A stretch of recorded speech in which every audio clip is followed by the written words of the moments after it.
Recently Bangladesh থেকে প্রচুর পরিমাণ হেট্রেড স্পিচ আইতেছে ভারতের বিরুদ্ধে। তো এটা অন্য কিছু না। এটা actually political stunt, political publicity stunt. মানে নিজেরার একটা পলিটিক্যাল পরিচিতি বাড়ানোর লাইগা এই সমস্ত নেতারা এই ধরনের বক্তব্য রাখতেছে।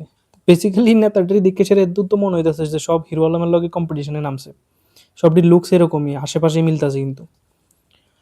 তো যাই হোক, সবচেয়ে দুঃখজনক ব্যাপারটা যেটা হইছে যে আ দীপু দাস, যে দীপুচন্দ্র দাস, যারা মব লিঞ্চিং করে মারা হয়েছিল ইসলামিক এক্সট্রিমিস্টের দ্বারা।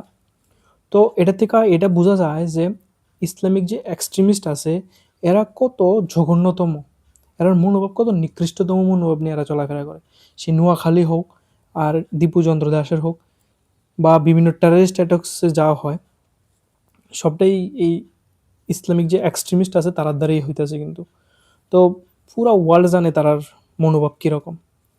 তো ভগবানের কাছে একটি প্রার্থনা যে বাংলাদেশের যে মাইনরিটি হিন্দুরা আছে তারা যাতে ভগবান রক্ষা করে এই সমস্ত এক্সট্রিমিস্টের হাত থেকে। আর বাকি রইল বাংলাদেশের প্রতি বার্তা।